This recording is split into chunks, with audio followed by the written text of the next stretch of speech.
Hello, everyone. My name is JD Calderon, and this is Indie Comics Explained. And tonight we're talking to a retailer with Marvin. So What's Marvin, up? so please introduce yourself, Marvin. Everybody knows who I am. Marvin Wynn, writer of The Edge from Comicsburg. All right, cool. And our illustrious retailer. How you doing, Joe? Do me a favor. Doing well. Doing well. Oh, good, great. Please introduce yourself.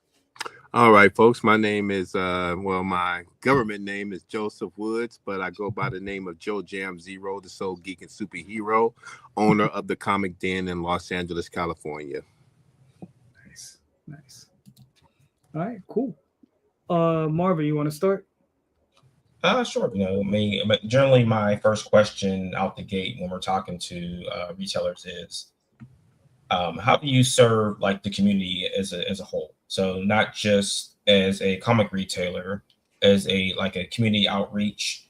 I'm finding that the comic shop has in the past for me been a third space, and I think that over time that kind of disappeared. And I feel like some retailers are bringing that back. So do you put yourself into that kind of mold? Well, I think one of my biggest attributes towards being a comic book store owner is I thrive on community. I thrive on growth of community. One of the things we do here at the Comic Den is like for reaching out to our youth. I take boxes of comic books and donate them to middle schools and high schools and elementary schools. I throw community events here. We've thrown 3 so far where we've had people cosplay and, as superheroes and heroes, we bring raffles. We have games here. We also have an expansion that we're doing here to the store where we're going to be adding tables and to expand on the trading card media and starting to basically really tap into every part. But the thing that I'm the most proud of about this store, though, is that before I opened up, I was already part of a nonprofit that I created called Soul Geek Empowerment.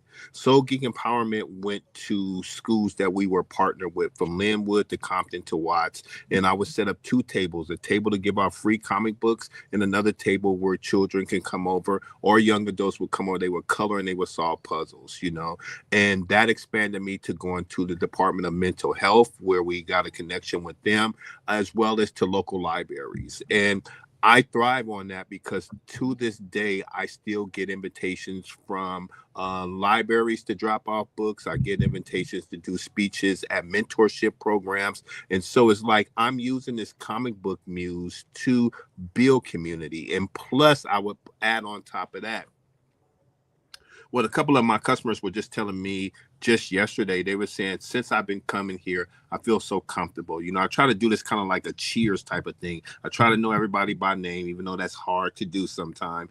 But they're building friends from within the Comic Den to where they're connecting with other people, And I think that that's the key of what I've been really trying to do here since I've owned this store, is build that community, build those links, no matter what your background, race, origin, ethnicity might be. We all have this one thing in common that we can all relate to. Right. Awesome. That's awesome. It's good to hear. Cool. All right. So, we're indie guys. So that's usually my take on it. So is like, I was just wondering, like, what is, I don't even know if you have an idea, but, like, what is your percentage of indie books that you sell a month? Right? Like when you're selling indies, like, is it like 30%, 40%, 10%? Well, I can go out and say this. I would probably say I have a good, on a good range, about between 20 to 25% movement on indie, and the reason why I say that is that because, Marvel and DC, I do carry those and I have those in the place. But when you first walk into the Comic Den, the first thing you're going to see is local writers and creators. That's like the first thing that you see. Second to, I'm a very God-driven man, so I have these Bible-related comics because I believe that God blessed me to open up this place. So I have Bible comics when you first walk inside the store. But to the right of that, there's the indie writers and creators. So that's the first thing that captures people's eyes when they walk inside the store. And my relationship with indie writers are, sometimes we let them do small videos, 30 seconds to explain their book inside the store, and I'm in the background improving it. Most of the guys I've met, I know some of them personally. I build great relationships up with those guys, not just from Los Angeles, but from Atlanta, New York. I have a guy from Paris who has his book in here. And, you just got to be a local guy for me to really support you. And you got to have that drive and ambition where you really love your stuff and you feel like it'll really do me some good having your book inside the store. I look for that talent simply because Marvel and DC I look at it like this. We need them to draw people in to reach your stuff. So yeah, they're going to come in to get the absolute Batman and the new Armageddon story arc or the X-Men and stuff, but they're also looking around to see what else is there, and that's a perfect time to where I have to introduce those people to you guys' books, for example. And the second thing, what people often tell me is that all my local writers and creators, I can't speak for other bookstores, but they tell me that I'm one of the only few people that call them several times because I'm constantly recopping on this stuff. I'm constantly buying again, I do ask if I don't know your book, if I've never heard of it before, and if you really want to put your book in my store and you have confidence in it, donate some copies to me. I'll take that money that I make, I'll give it right back to you and buy double. So if you donated 5 books to me and I sell those 5, I'm buying 10 from you, just to build that wheel of business with you, to let you know that I'm serious about doing my part on my end. If your book don't move, then we can talk about another way to market it, maybe get you inside the store. If the book doesn't move at that point, I can't do much about it at that point, and I don't want to have it taking up real estate inside the store. Maybe it's just not the community for your book to have, a movement in. But I can proudly say that all my indie guys, I have movement on their books, and that's the only way. I come from behind the counter myself, and I talk like, if I know your story and I know you, JD or Marvin, I'd be like, hey, this is my guy. He got this going on. He's a great guy. Check out what he's envisioning and telling in your story, and I'll give him a snapshot of what you're writing about. 9 times out of 10, and I always ask for a kiss to the community. So if you bring your book in my store, I need signatures, dude. You know what I'm saying? Because that's my kiss to the community, to saying that I have a great relationship with you guys, and that, this is a book that I care about, and I know the guy who's bringing the book inside the store. That's how I push indies out of my store, through community and building that relationship, not with just the reader, because readers are always looking for something different. From my experience from working in this store, they walk around the indie table and they're looking for that new thing to grab them. Oh, what is this cover about? What is this book about? What is this book about? Because they already know Superman, Batman, and all. They're looking for that next big thing, and that's how I get a chance to introduce indie comics to people that are coming inside the store. Cool. So, in saying that, when you say you want people to send you 5 copies, you may have opened the floodgates, because every time we talk on this show, one of the things we always ask is, how does someone contact you to get into the store? And we always do say, do you want people to call you? Do you want them to send an email? Should they send a PDF? And then we have to then break that down and say, don't call on Wednesday. Don't call on Tuesday. Mondays and Thursdays, usually those days to call. Yeah. Unless you're not open on Mondays, and then if you're closed on Mondays, then go to Thursdays. Then one guy was like, "Oh, well, call me on Saturday," and then he's like, "Oh, I'm not going to answer the phone. Leave a message." Well, you know what? I don't throw a rock and hide my hand. I'm kind of like my grandma, how she raised me. If I say I'm gonna do something, the only thing that restrains me from doing things is time, being a parent, running a business, and things like that. But I look at it like this. I want to look at your book because, I want to make sure it has the right content in there for me to honor carrying, as well as, it's something I can speak to, because you see, you can give 100 bookstores your book, you know what I'm saying? And some bookstores are just going to let your book sit out on the shelf until someone is interested in buying it. You know, maybe you got an attractive cover, maybe they're just looking for something interesting to read. But when when you put your book in my store, which I'm building a bigger indie section, it's going to be face front, you know, and then I want to be able to come from behind that counter while they're looking and then represent your book with my voice, you know, as a support link to help your book sell inside my store. My thing is this: books don't make me money holding up real estate. I need movement on those books, you know. So my goal is to try to get that book into somebody's hands, and if they love it, next thing you know, man, you don't know how many people's coming to me. Oh, I want to read more from this guy. They're dropping another story. Don't you want me to send you an email like, hey, dude, you know what I'm saying? Hey, your customers out here love your book. You working on the second part, or what are you working on next? Because you are building a fan base over here at my store. Awesome. Just warning you that you opened the floodgates. You said send me 5 copies. Hey, so that's initial to get your book inside the store.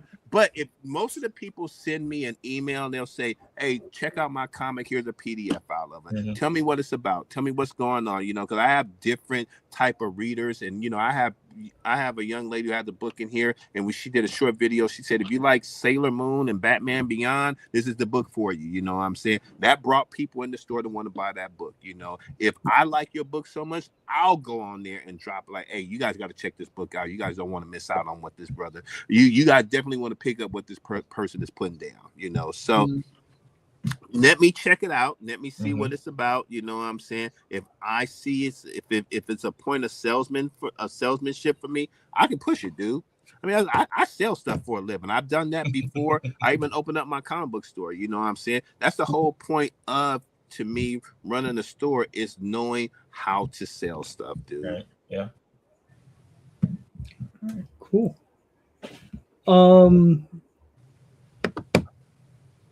Okay. So, you know, being obviously you've been how long? Just real quick, like how long have you had your store open? Well, I'm chopping down the wood to year number 2. Nice. I've collected comic books. I'm gonna age myself for like almost 50 years, dude. You know what I'm saying? I've loved comic. My mama moved into a house. She bought her first house in Watts in the 70s. And we went to a mom and pop store. She bought my first comic book for me. It was over for me at that day right there. From that point on, I love comics. I've been a retail manager most of my careers. I've run very high-end stores and made a lot of companies millions of dollars. I just decided to challenge myself and see if I can do as well as I do for other companies for myself. Plus, I'm trying to inspire my son to go after what he loves to do. You know, if he see his dad trying to do it, you know what I'm saying, maybe he'll go after doing what he loves to do. Right now, he loves video games, so we enrolled him in the STEAM program, and maybe he'll start making his own video games one day. Nice. Oh, cool. All right. So as a retailer, do you prefer single issues or trades? Like, which one makes more sense for you?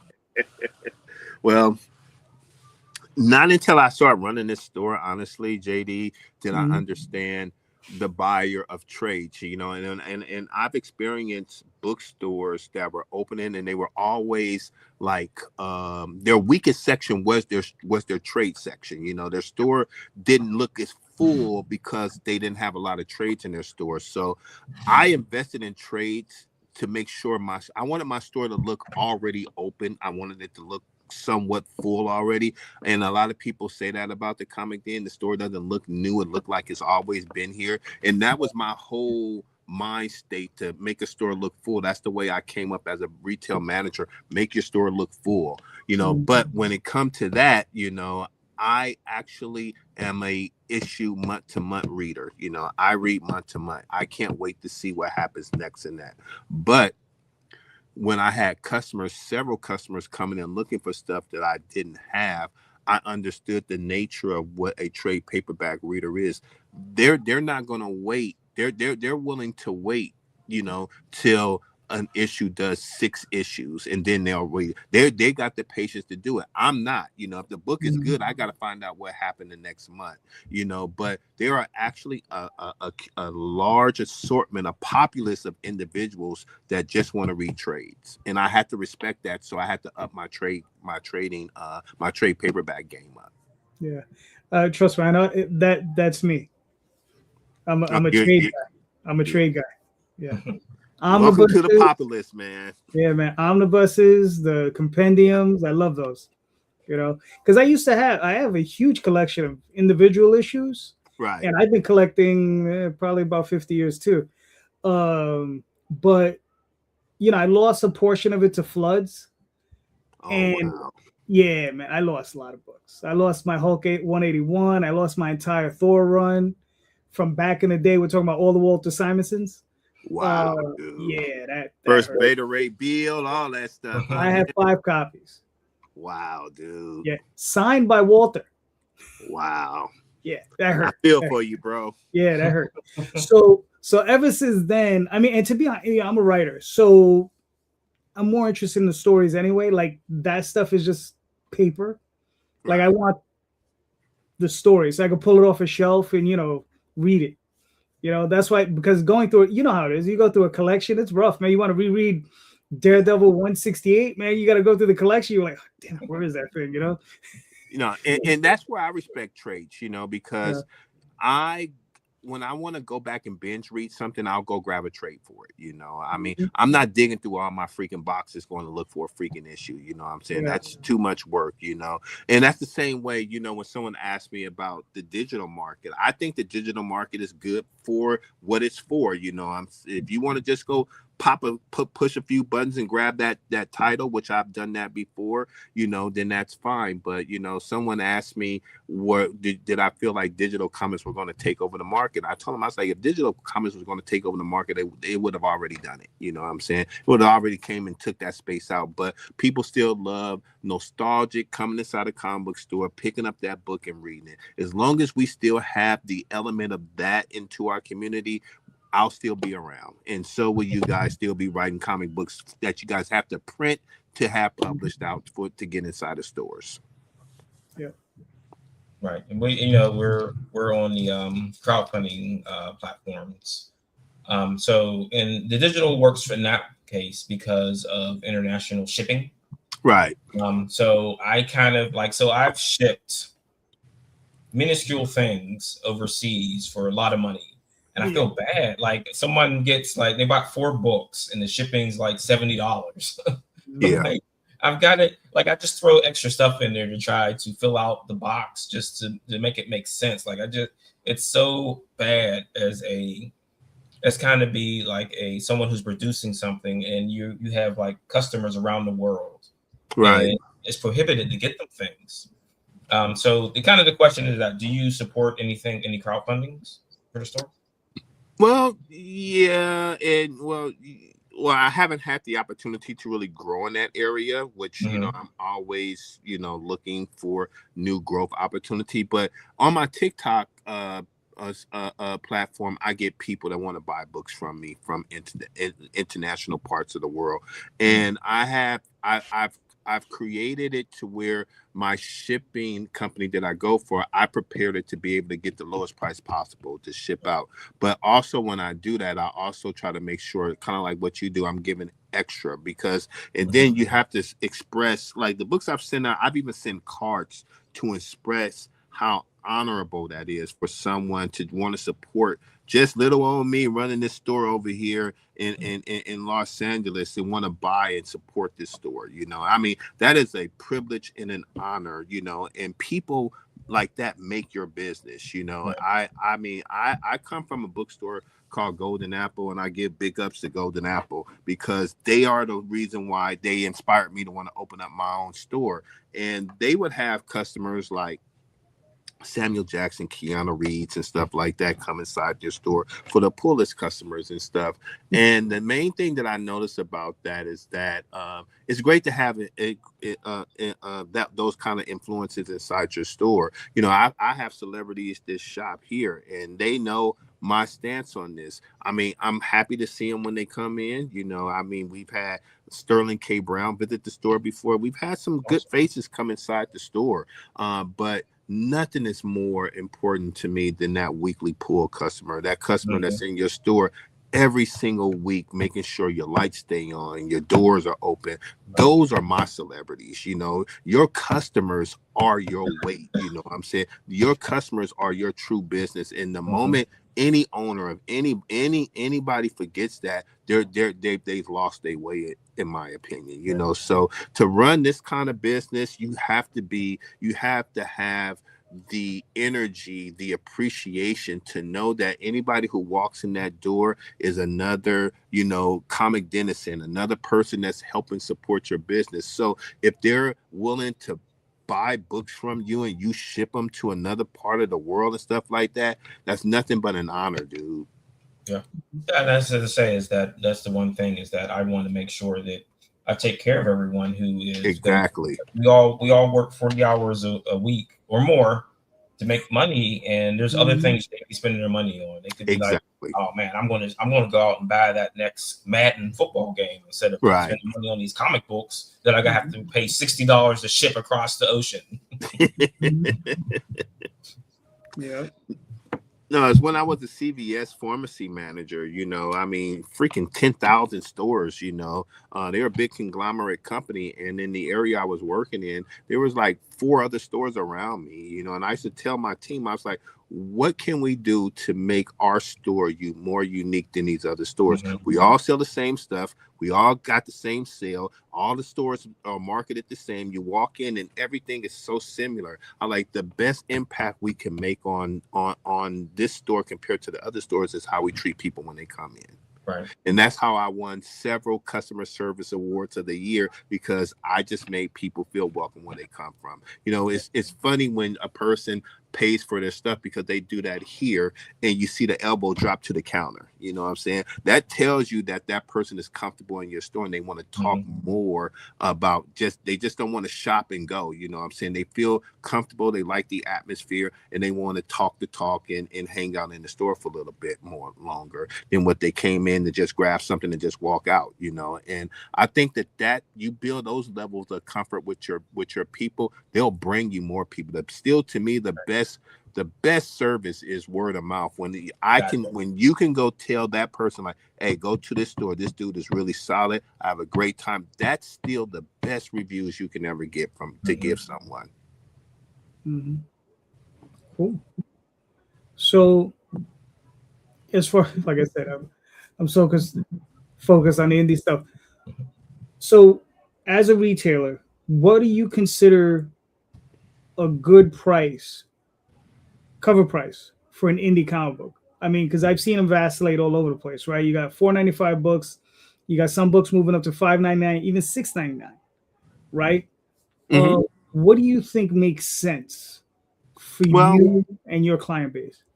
Well, this is why I asked for those autographed kisses, you know, because sometimes some of my retailer books they're not the price of the average, you know, published Marvel, DC, Image book. I mean, some of them are 15, 20, 30 bucks, you know. So the main thing you want, I think a lot of people in my community understands, like, this is not a big brand that they're pushing out where they're just making 400 and 500,000 copies of a particular book. Like, you are like one of a few many that owns this book. So, I mean, I sell, like, my buddy, you know, I guess I could put him out on blast. I sell, like, a friend of mine's new little voice. He has a book called Keisha Demon Eater. His book is like 30 bucks, you know, but he sends me autographed copies, and people look inside the book, they see how good it is and they buy it, you know. Same thing with guys like David Crownson and Harriet Tubman Demon Slayer. You know, those are books that, you know, they're priced up there. I mean, Impound, Britt Tracy Sands, his book is like 30 bucks, you know, depending on the level of the books that you get it. But once people open them up and they see the quality of the paper and they like the story and the art, the price kind of goes out the window, because now people just want that book. Plus, I'm back there cheerleading and telling them what a good book it is, giving them a snapshot of what the story is about. And then price kind of like goes away because people just want to read quality and they don't mind spending a little extra if they're getting the quality that they're reading. Okay. And that's an investment in the product, investment in the person. Exactly. So, I've seen that happen so many times where people will come in. Like, I think one of the most expensive books I've had in the store is it's probably Tyler Martin's The Antagonist. That book is like $60, and I've had people look at the book, go through this, look at it, look at the art, and come back and ask me, when is he doing more stuff? Mm-hmm. So it wasn't about the price. They loved the quality of the work that the writer put in and the artist. Was it a trade or just a regular? It's a trade, yeah. Oh, it's a trade. Okay. Yeah. Seven issues. Gotcha. All right, cool. Okay. Marvin, you want me to keep going? Yeah, go ahead. Yeah, we Marvin and I go back and forth. We're like, oh, all right. Well, you already answered it. Here's something. So going back to the price points, like, do you feel that alternative covers help? Right? Oh yeah. Mm. Oh yeah. Honestly, Marvin and JD, I've seen. I'll give you a perfect example. When Deadpool Batman came out, there were 22 covers that I put out on the floor. And I looked at that book because I invested big in that. I was kind of encouraged to do that. I listened to some of my mentors, so I invested big in that. And I was a little bit skeptical that those books were going to sell, but I sold every single one of those copies, every single one. I don't have a leg to stand on one of those books. And it was simply because the covers were selling, people were buying 5, 10, 2, 3, 4, 5, anywhere between 2 to 15, almost 20 of those covers if they were getting the entire collection, because the cover art was what they were most encouraged and influenced to buy. And that's how I started off collecting comics. I was a big John Byrne, George Perez nut. Wherever they went, I went. You know what I'm saying? When Byrne left Marvel, I was like, oh, well, I'm gonna stick with a few Marvel titles, but let me go over here and see what Byrne is doing over with Superman. See what Perez is doing over here with Wonder Woman. And just those books alone, just those artists alone move me. So I know cover art can be just as much as a movement. And a lot of people didn't even realize that when Byrne came back and did Man of Steel, that was the first variant cover, because he had one cover with the chest out like this and another cover that was a split. That is the first variant comic that ever came out back in, like, what was that, 81, 82, somewhere in the early 80s, I think. Yeah. That's interesting. Like, let me ask you, here's something that has nothing to do with anything, but I'm just curious. Those Frank Miller covers, how do they do? The one you want to go there. I definitely want to go there. Because I have thoughts as to why he does them the way he does. Right. Like, well, this is what I can say about Frank's covers. Some people, I think, are diehard Frank Miller fans. I'm a diehard Frank Miller fan, and there are some covers that I like that Frank Miller does, depending on the perspective in the silhouette in the art style that he used. But there's been some covers.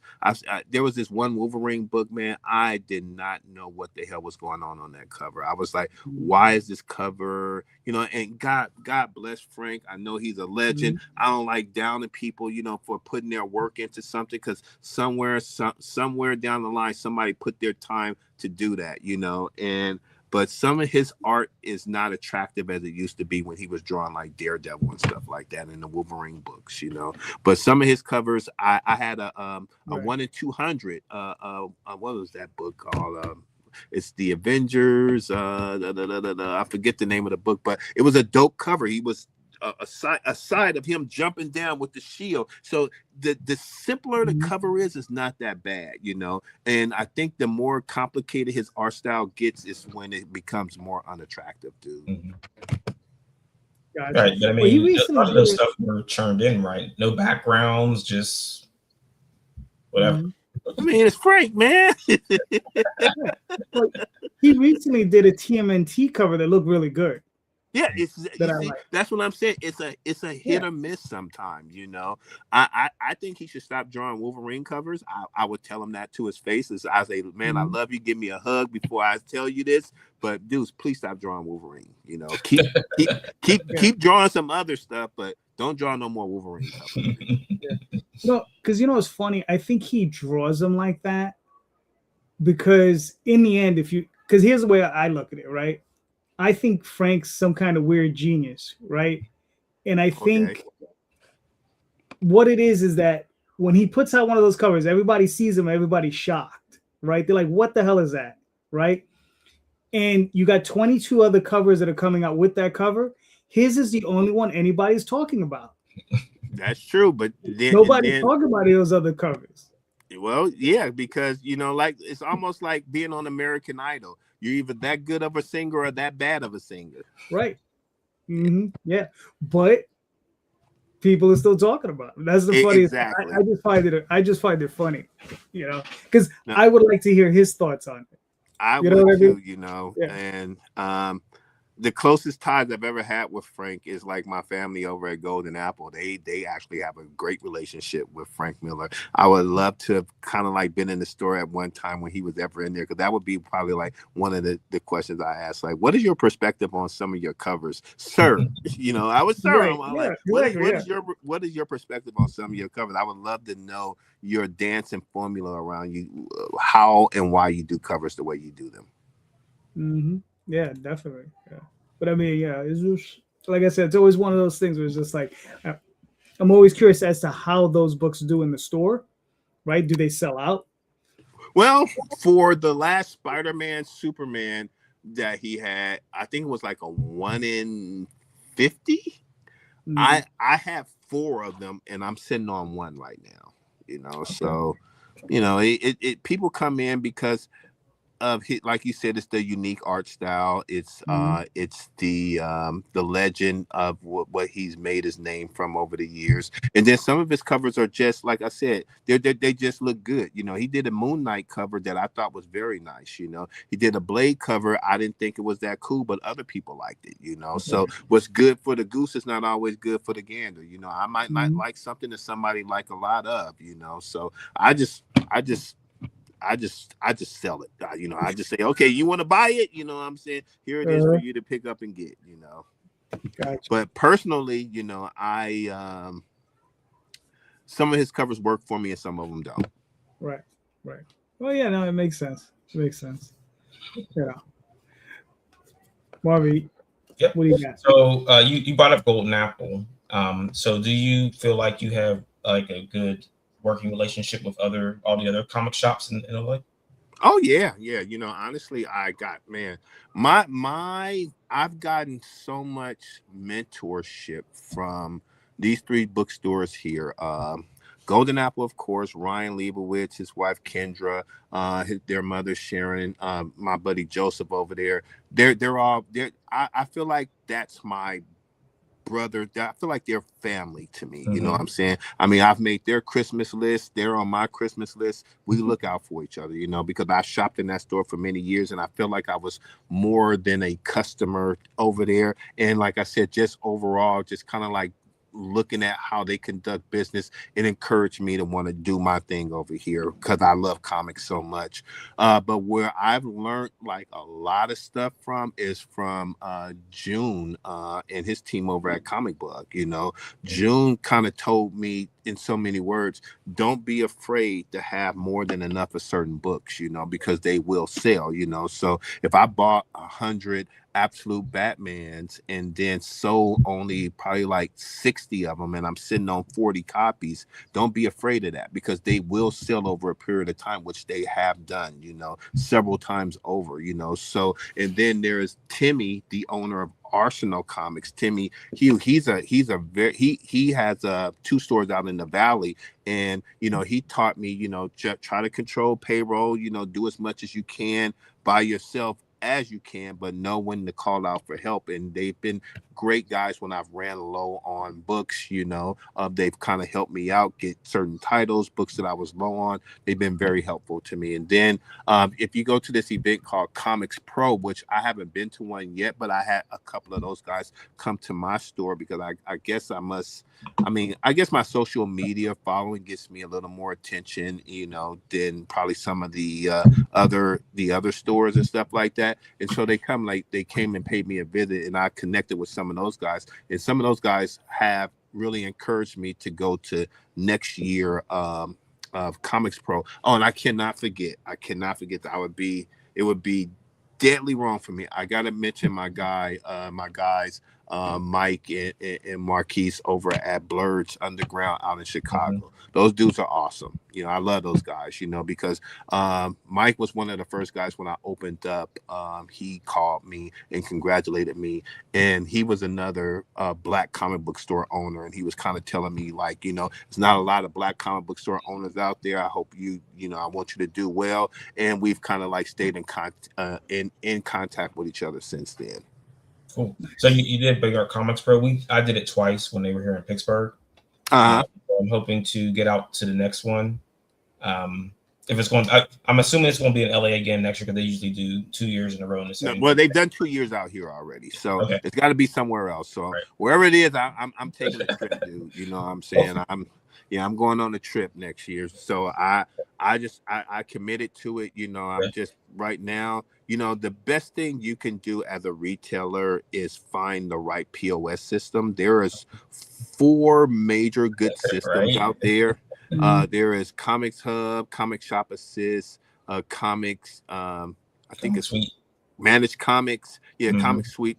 And my goal right now is I'm in search of the right system right now, because then that way I'm going to build and scale my team up. And then when I tell them I'm flying out to wherever the next Comics Pro is, I want them to have control over the store and don't sell a $40 comic book for $4. We can't afford that to happen. Right. Yeah. Right, but that's the challenge, and that's one of the things that Comics Pro is trying to do is the comic standard. Yeah. So that way you don't have to enter in all those barcodes into a system where someone could accidentally put the wrong price on it once they scan it. Right.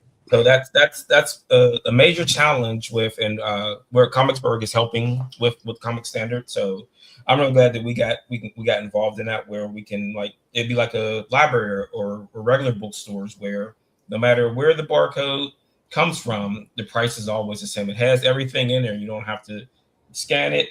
Oh, look at the barcode. Put the price in. Put the name in. What's the book about?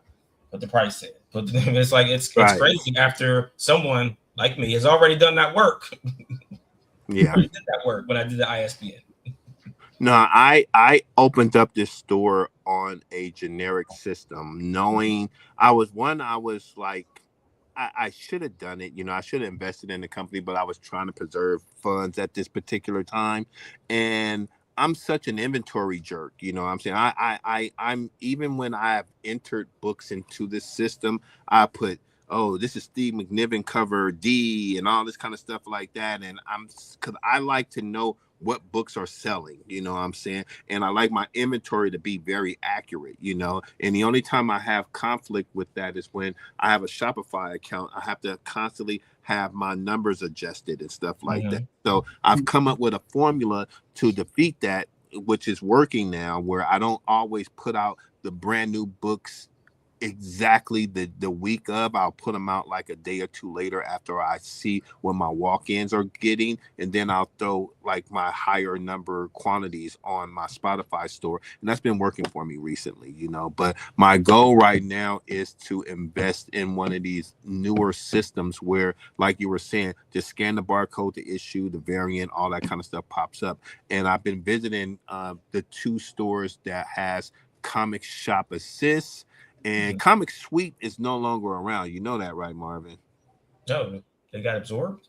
When Diamond went out of business, You know, Oh because yeah, yeah, you're right. so a lot of stores had to walk away from Comic Sweep, you know. So that would have been, you know, they almost got me though, dude, because when I opened up my store, Diamond was still around, you know, and that was an option to buy that, you know what I'm saying? Mhm. But I would have been lubed and screwed if I would have bought that and invested all that money, and Yeah, then they're out of business in their city, because all the stores that were comic sweep, they end up doing a lot of data entry, you know, yeah. on putting their books inside the system, because the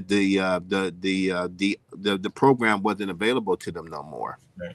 Yeah, Mm. I've seen good things with managed comics, and I saw that they have a hub now, so Right. that's going to make it a lot easier to get the books entered in. But we were contacted by crap, I just forgot the name of it. It's the other online place to you can enter in your comics yourself. They were like, yeah, because I forget the name of it, Legion or something like that, a League of Comics, League Okay. of Geeks or something like that. They were like, oh I've yeah, heard of those guys. yeah. He's like, oh yeah, we need to get your books in here. I'm like, okay, we'll put them in there. He's like, well, you have to do that. I'm like, what do you mean?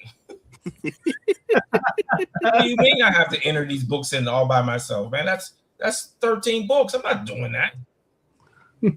Yeah, that's the one reason with most of them, they, if you have an indie title, you know what? Yeah, you're gonna have to put your book in. But for the most part, I wouldn't mind putting your book in or their book in, but it would be more detrimental to my time if I had to put your book in along with every other Marvel and DC book in. You Right. know, to enter in a few new books, you know, get some nice pictures of it, you know, get a snapshot. Because I just did my buddy Ray Heights book from Studio Sky Tiger. He had the Yeah, character called Midnight Tiger, you yeah, know. yeah. Mm. Right. Yep. I know, and, right? Yeah. and I told Ray, I was like, hey dude, send me a just a snapshot on who your character is and a nice picture, and I'm gonna start selling. I mean, I get a lot of walk-ins on it, but you know, I, like I said, I wanted to put it on to my online shop to capture some sales on there. And he sent me a nice picture, and he sent me a nice snapshot, and I did all the rest of the work. I did everything, and I put it up. I took the picture, I put the snapshot, I put all the details inside of there that I felt that was going to work for my site, and it's in there now, you know. So Awesome. I mean, I don't mind doing that kind of stuff, but it hurts when you like, well, I got to put in Ray's book, I got to put in Marvel's book, I got to put in DC book, I put them in the Image and Dark Horse and IDW and Mm. Ignition Press and you know whoever else, Mad Cave, whoever else is down in there. Mm. Wow. Could imagine that. Damn, it's a lot of publishers out there. Yeah. Dang, dude. I mean, it's almost imagine if someone had to get when they were putting books in the library, and someone had to manually enter in all those books. Well, I should certainly hope they're getting paid by the hour. That's the truth. So I was wondering, Joe, are you because we had another guest on, and I found this question fascinating. Is like, are you currently buying collections from fans, and like, how often do you see some like a collection walk in? Well, you know what? Right now, a lot of people are selling, you know, and if you have the funds, right now is a good time to buy. You know, I really feel like that because I am so particular because I have like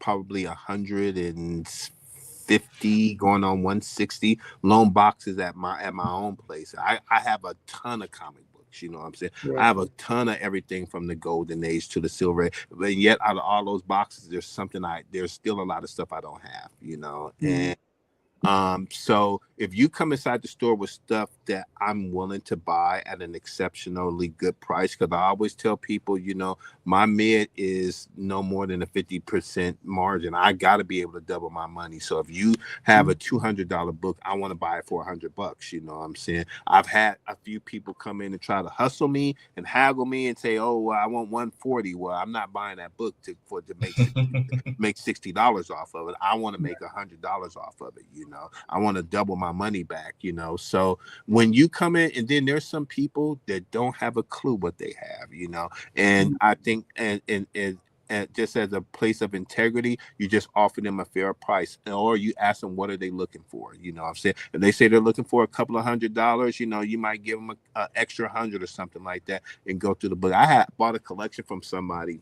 I gave him $1,000 for it, and he had one. I was really buying the Spider-Man 129, you know, first appearance of the Punisher, you know, a couple of them. But then he had another one in there. I didn't even know he had it. It was in a better condition than the one I loved. So I doubled my money. And those books sold, you know what I'm saying? They're long gone, you know. But when you have, I call it ham for your sandwich, dude. When you got ham in for your sandwich, dude, and I'll buy that collection. You know what I'm saying? I'll invest in something that I know I can turn, because there's some books I have no doubt that I can turn around and sell. You know, I've had everything in here from first appearance of the Black Panther, first appearance of Brother Voodoo, first appearance of Moon Knight, first appearance. I have Hulk 180 and 181. I've had the first appearance of Silver Surfer, the first appearance of Mephisto. I mean, I've had some books that has not stayed. The first appearance of the Sentinels, the first appearance of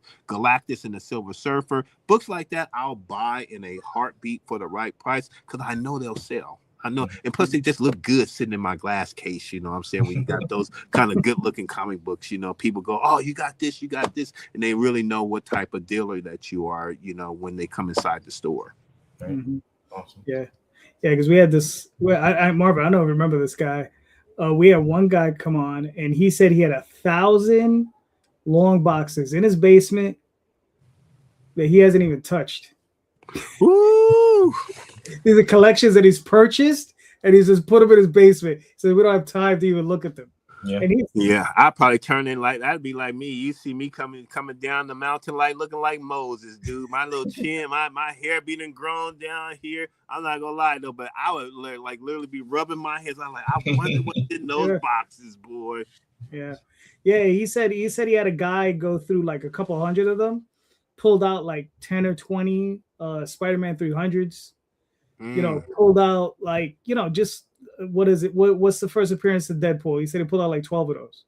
Oh, that's New Mutants 99. Right. 98. 97? 98, yeah. 98? Yeah. I mean, it was one of those, but it was, and he was like, you know, the first appearance of Harley Quinn. That's in that Batman. That's in that Batman animated series. Yeah, because that's the first issue she appeared in. Yeah, dude, I'm a book geek, dude. I know my books, man. You know, and I was just like, wow. Like, you know, he just said, you know, he just keeps pulling stuff out. And I was just like, you know, and the guy only went through a couple hundred cases, and he still has, he says, another 1,000 of them down there. And I was just like, wow. Bonkers. You know, it's funny you said that, because you have to explain to people about comic value, you know, because I had one guy that came to me with 8 long boxes, and I looked at those boxes. He came in in enough time for me, because I know how to cross-examine books fast enough, and I know a lot of key books, so I know how to cross-examine books fast enough to say, this is $20, this is $10, this is $5, this is $50, this is $100, you know. So out of those 8 boxes, the only book the dude had to me that was worth any value was the first appearance of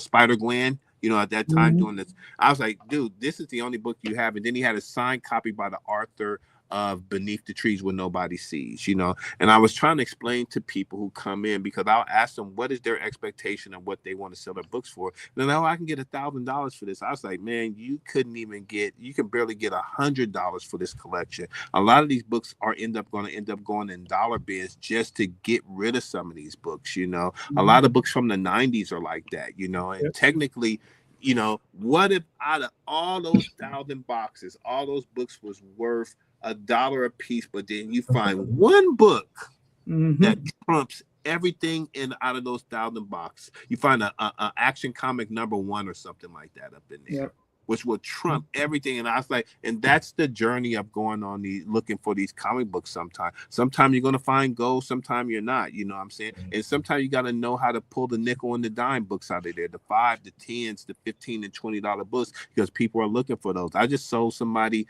a book today before I closed today, an exclusive cover that Bruce Timm did, a big barter, you know, and it was valued at $20, you know? Right.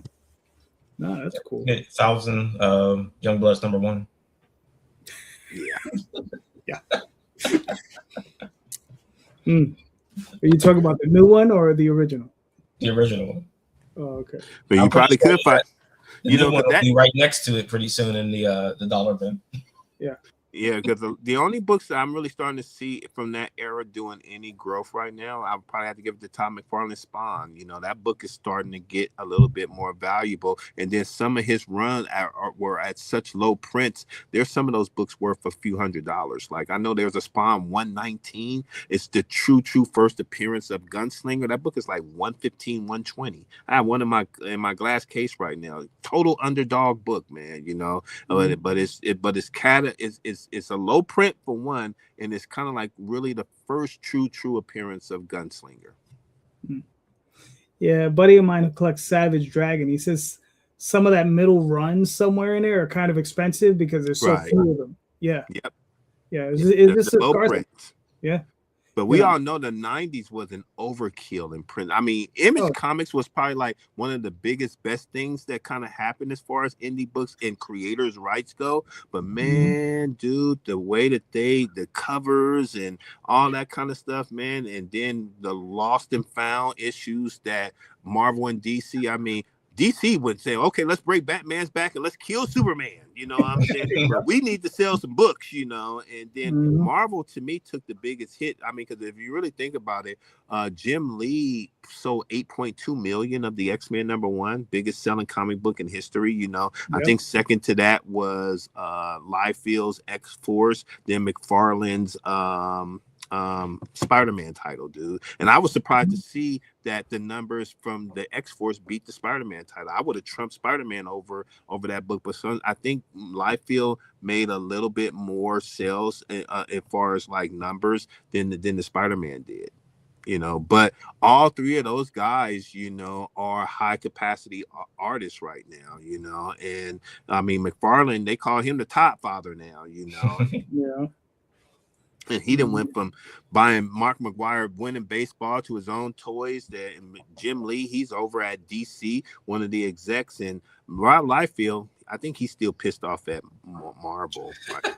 You know, but check out his Facebook. Sometimes you'll see how pissed off he is at everything. Everything. Yeah. I saw. You know, and when you think about, I remember when Deadpool 2 came out. I couldn't help but think hard, you know, and I was talking to Stephen Plack a few months ago because he came to see me inside the store, and he was telling me that he has a good arrangement with Marvel. So, because I said to myself, I say, here you have Domino created by Rob Liefeld, Cable created by Rob Liefeld, and Deadpool created by Rob Liefeld. I like all three of these are his characters, you know what I'm saying? But yet Marvel is probably making buku dollars off of these characters, you know what I'm saying? And like I was like, man, I would be so like lost in the sauce, dude, if they put a movie with three of my created characters on there and I'm only getting probably wood nickels on the dollar on it, you know. And I was like, wow, Rob, like I felt really bad for him because I was like, man, that's crazy, because I know how hard the Schuler family had to fight to get, you know, rights for Superman, you know. I mean, it was a hard fight for them, you know. It took them years, you know. I mean, even with Bob Kane on Batman, I heard there was another creator on that, you know, that was fighting to get, I mean, these characters that you put your heart into and create. That's why I encourage our youth to don't shy away from creating your own character. You never know, you might have the next Batman or Superman, you know, right between those two ears of yours, you know. And I also think that that's where we have to keep our kids encouraged about creativity. That's one of the things my nonprofit does, is looking for that next generation of writers, artists, creators, and readers, you know. And we just did a panel. We do a panel at the convention every year called From Script to Store, where we talk about going from beginning to the end of comics. And like one thing you always encourage them, like, just go out and do it, man. There's no rules. Yeah. Make it up as you go. I don't care, but just do your thing. Like, don't wait, because you don't want to regret that time where, man, I wish I would have done that, and where I wish I would have created that. Like, just do it. Like, nothing's stopping you but you. That's my whole thing. You're the only thing that's stopping you from doing these things. Yeah, it's something that, I mean, it's funny I got this off of a freaking Family Guy episode, but Stewie Griffin says something. He says, whether you believe you can or you can't, you're absolutely right. And that stuck to me, dude. I was like, you know what?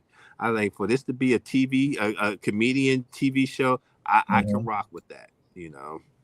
And that's why you have to give respect to Image, because I mean, look what Image has done for Kirkland, Robert Kirkland. I mean, you know, that's the best thing I think that, you know, Image has with taking in, and I think a lot of these indie companies that follow after Image are companies where you can take your rights to your creation and still have some say so over it and still have some profitability behind it. You know, I think that's dope, dude. Because you know, if you ever go over to Marvel or DC and create a character for them, that's pretty much theirs, except for if you Kevin Grevioux. I don't think that they own all of the Blue Marvel.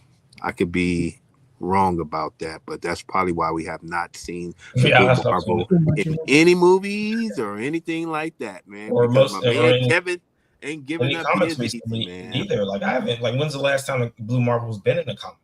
Exactly. You know, I think the last person I saw even write Blue Marvel in the comic was Al Ewing when he was doing like some type of Ultimates or something like that, you know. And then I was reading the other day that he, you know, that you know, I was reading about characters with different disabilities, but then their heroes. They were saying like even Blue Marvel, which I'm gonna ask Kevin about this when I catch up with him. He said that the Blue Marvel has dyslexia.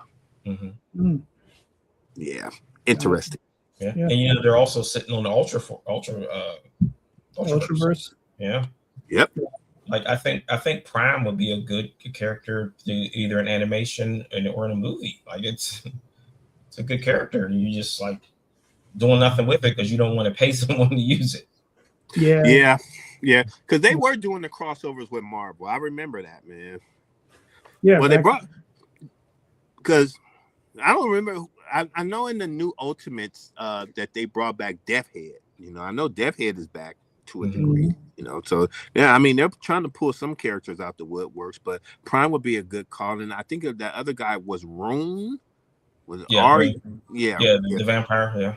Yeah, I mean, you know, they still. Wow. I mean, there's so much out there that you can just bring back to the limelight. But really, Marvel is just trying to play absolute game with DC right now. They want to have something equivalent, you know, to what they're doing. That's why they're doing this whole Marvel Midnight stuff. But I said to myself, like, Marvel already did that. I mean, if you really think about it like this, guys, the maker created the Ultimate Universe. Darkseid creates the Absolute Universe. The maker has a world run by bad guys where he made all the heroes cease to ever become.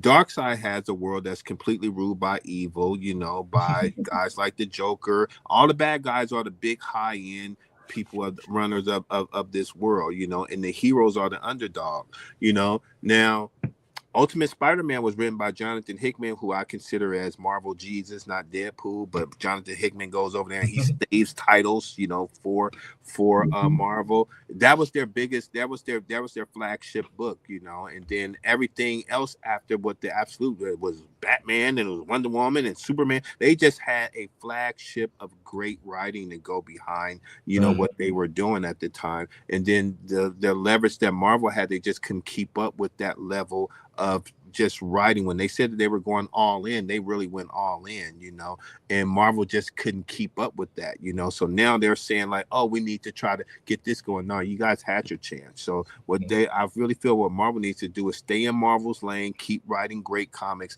and don't worry about what DC's doing, because when you look at what they're doing too much, you're gonna screw up what you're doing because you're trying too hard to compare with them. Right. Well, they're getting ready to reboot that universe anyway with that Avengers Armageddon. Yep. So new number ones, everyone. New number ones. Oh yeah, get ready. That's the well, yeah, I'm gonna say that's the biggest marketing tactic and scheme you can ever fall for, man. Every 15 to 12 issues, we go drop a number one for you. Yep. It's a new beginning, folks. New beginning, and 42 covers to go with it. Oh yeah, well, you can't leave that out. Yeah, but here, let me show you something of a guy who doesn't know his lane. Marvin. That was a terrible segue. That was Was it? that was a JD. Oh, all right, Result. all right. I'm sorry. That was kind. That was. Oh, That that's was the guy. I Tell me saw what it him when I was looking. Is this your character, Marvin? Yes, sir. Yeah, I was looking at him on when I was waiting to get when I hit the hyperlink to the page to get in. And give me a little snapshot on who this guy is. Sure. So this is volume 3 of The Edge, God's Thunder.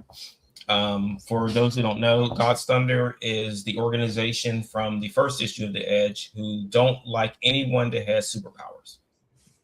So they want to eliminate them. They want them gone off the planet. So how do you fight someone who has powers? You don't have them. You get someone with powers to go after them. So this is why you bring in this guy. This is Kyrad. He's an 8-foot tall, muscular monster with a hammer that he can throw, but he can't pull it back to him because we're not allowed to do that. Okay. So they kind of pull this, like the guy he shows up in earlier issues and they see him restrained and they let him loose. They're like, we'll let you loose, but you have to do what we want you to do. But he has his own agenda. Okay. That sounds pretty dope, dude. Yeah. So if you don't know what Edge is, it's a drug that gives people the powers, but then the more they use the powers, the closer they are to death or insanity. I see. And this is just for a temporary amount of time. None of this stuff is like a permanent type of thing. It depends on how you use the power. So you see the character here in the middle, Chaos. He's infected. I see how his skin is turning. Right. So he uses his powers, doesn't care. So it's kind of infecting and enveloping him. It's eating away at him. That's kind of cool. All right. Cool. When are you launching, Marvin? So remember I said I was launching on the 9th? Yeah. I'm not launching until after I get back from HeroesCon.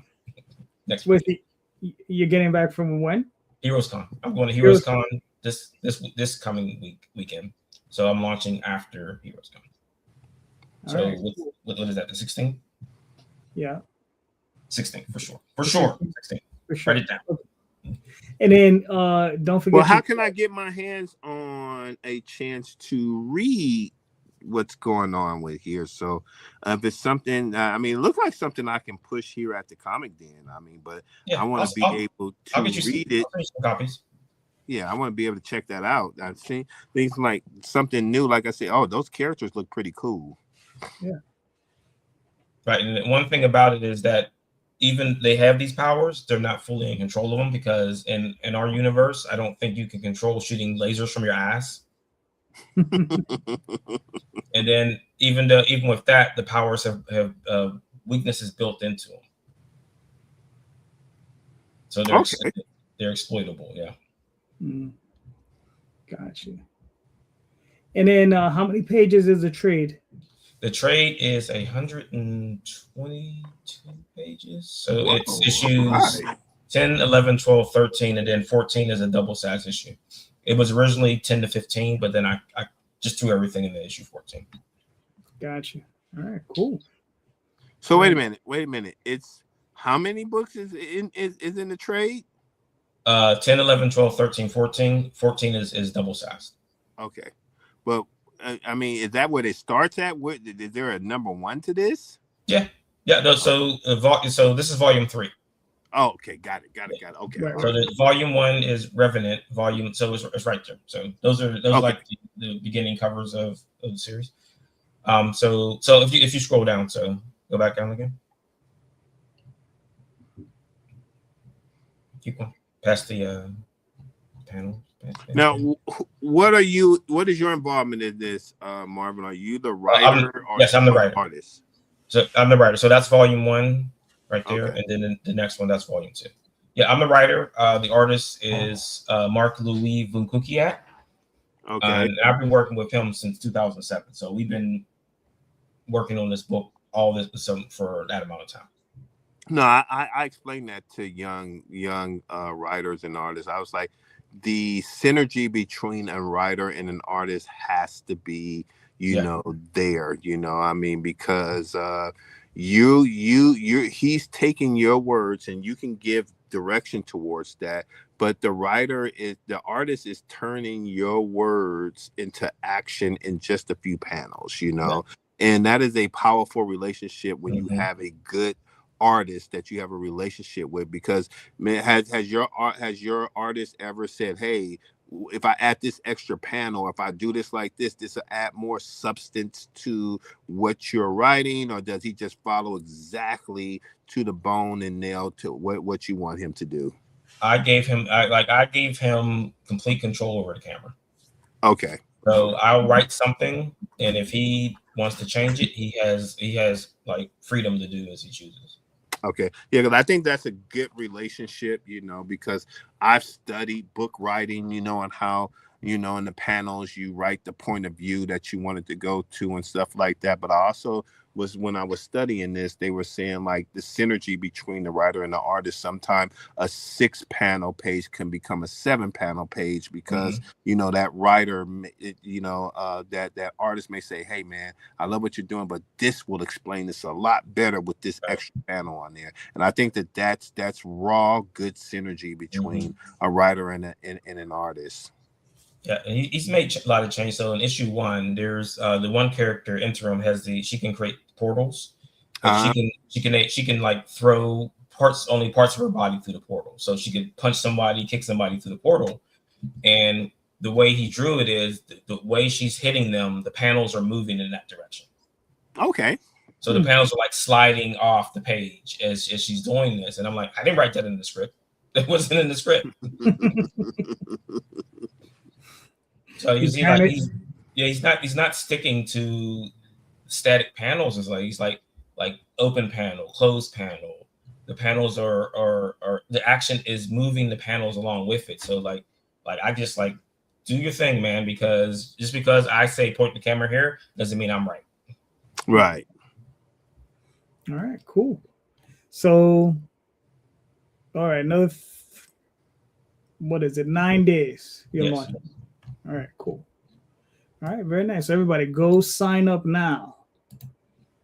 All right. Awesome. All right, well, gentlemen, we made it to the hour mark. Joe, thank you for showing up, man. This was fantastic. A great conversation. Love it. Oh, thank you guys for inviting me. I appreciate the invite. I appreciate hanging out with you guys for an hour plus. And maybe there'll be an opportunity to either meet you guys in person or do this again. Awesome. I want both.